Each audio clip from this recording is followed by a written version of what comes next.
Yes. Yes, she is. Guys and gals, welcome back to our channel. This is Chris. And Danielle Owusu's channel. We are back at it again. Hey. Hey. And we have huge news. Yeah, we have really huge news. I'm huge. Danielle's not huge. This is where the husband steps in. No. Danielle's not huge. You're perfect. And I'm pregnant. Danielle's pregnant. She's perfect and pregnant. Danielle is pregnant, y'all. Perfect, and pregnant, and plump. Plump. All the P words. So, before we get into our pregnancy story with you all, we would greatly appreciate if you guys helped us out. And if you guys would be willing and open to smashing that like button, destroying it. Because one, it helps us with the YouTube channel, with the YouTube algorithm. We don't know what that means, but it helps us. And two, we want to do an old wives' tales prediction video for you all. So fun. We get over 75 to 100 likes on this video. Yeah. We're gonna do that video for you all, and we can see if any of those old wives' tales comes close to predicting the gender of our baby. And we would be so appreciative if you'd subscribe and then also click the notification button so that the next time we actually come out with a video, you'll actually be notified. 20 weeks, baby. Danielle is 20 weeks pregnant. We are actually going to share our pregnancy story because it has not been a linear, straight upward line for us. We did actually get pregnant right away. Yeah, we took out Danielle's IUD in March 2019. Let's show that. Yeah. Just took her IUD out. Yes, we did. We're gonna post this on the internet. Baby Wusu, pregnancy. Young Chris, thinking he was suave, said, where should he take Danielle to do some baby making? And there was only one place that came to mind. Orlando. Orlando. I took Danielle to Orlando. I took her to the Harry Potter theme park there. And you guys are going to see why.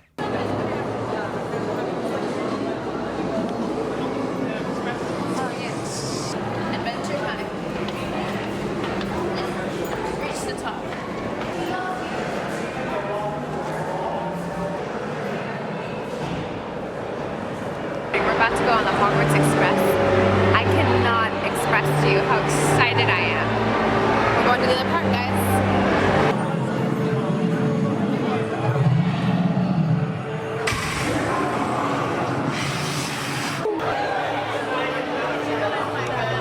That look right there.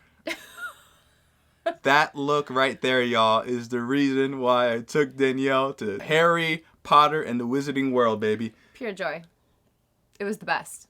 It was the best. For her, that's the best way to get her in a stress-free posture for baby making. We want you to check out this film right here. This is actually when I told Chris that I was actually pregnant for the first time. She's pregnant.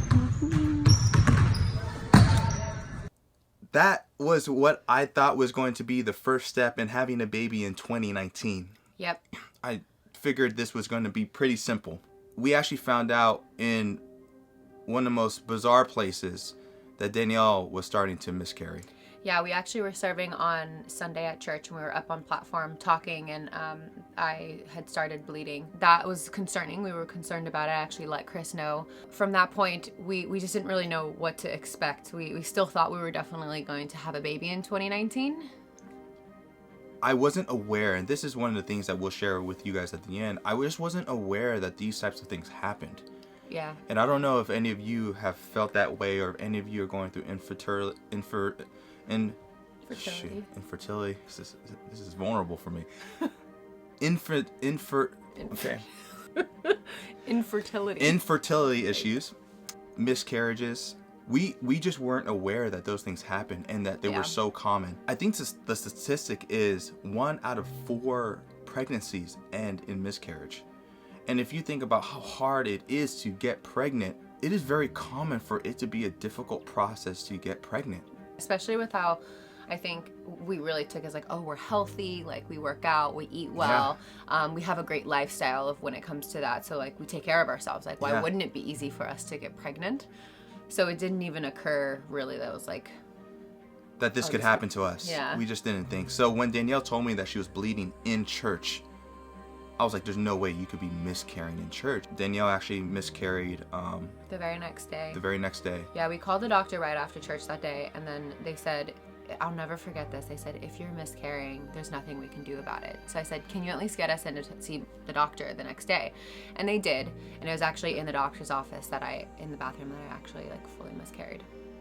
That was like our first miscarriage. That was our first reality check that maybe this isn't going to be as easy as we thought it was going to be. Yeah. And it wasn't. Actually, 2 weeks later was our 3-year wedding anniversary. And we hadn't planned a trip yet because Danielle was pregnant. Yeah. So we didn't plan a trip. Once we found out we miscarried, I booked a trip immediately to get out of the country. Yeah. And that was to London and Amsterdam. Let me tell you, that was such an amazing trip. It was an amazing trip because Danielle got pregnant again.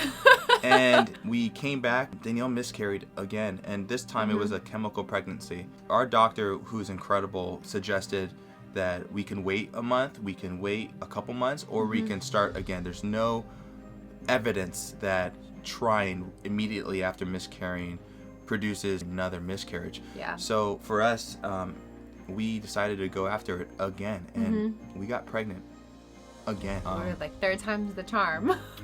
This one was probably the most painful. We saw a heartbeat at 6 weeks. I remember seeing that heartbeat and thinking, this is it. Yeah, that was such like a sign of hope of like, oh, the baby's alive, like we see the heartbeat. So we actually went in 2 weeks later because our doctor really just wanted to be diligent and make sure that the baby was checking well, especially with our past history of 2 other miscarriages. Chris actually caught some of the footage from that appointment.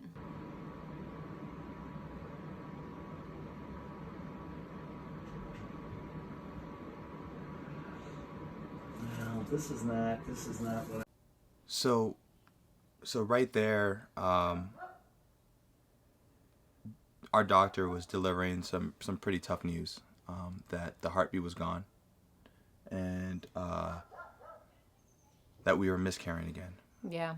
And Danielle went through a pretty tough time with this 3rd miscarriage because the baby didn't pass normally, right, babe?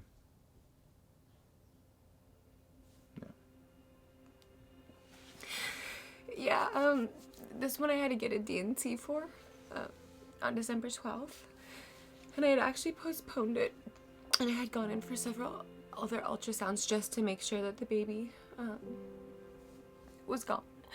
But we could see that, like, my uterus was collapsing. And so we decided to do the D&C so that my body could actually start the healing process, because it didn't realize with all the hormones that the baby was gone at that point. So that one was really tough. We saw the heartbeat and we saw it dissipate. It was gone. So that was our 3rd one. That one was really hard. Yeah. It was a... Hello. Me too. It was a tough season for us. The one thing that we had done consistently, though, was to share our story. And we did it at church. I did it at work. Danielle did it at work. Yep. We saw a lot of chains break off of us because we just decided to share our story.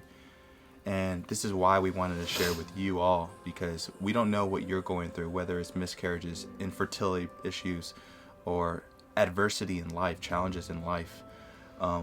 We wanted to share that you're not alone. Yeah. And we stand with you. We're with you in prayer and love, and to keep going, because we believe in our hearts that God is the best author. Oh, isn't he? He knows what's best. Yeah. Like, in the grand scheme of things, in the micro, it is awful. And we didn't plan for 3 miscarriage. No. In the macro, we grew as a couple.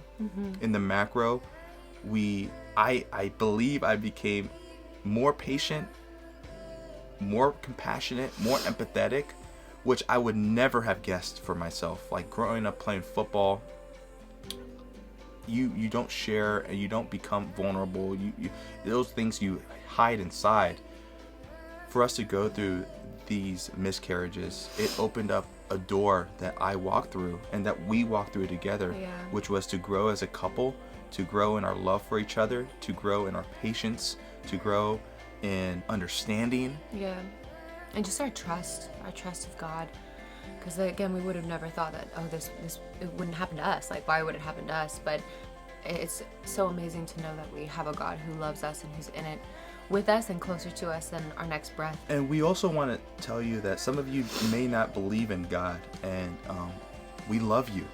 And we have taken all the evidence around us, and we've said that there has to be an author out there that knows better than us, and that's where we put our hope.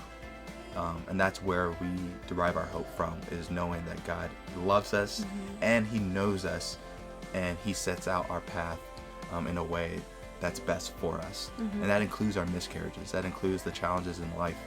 But it doesn't end with the miscarriages for us.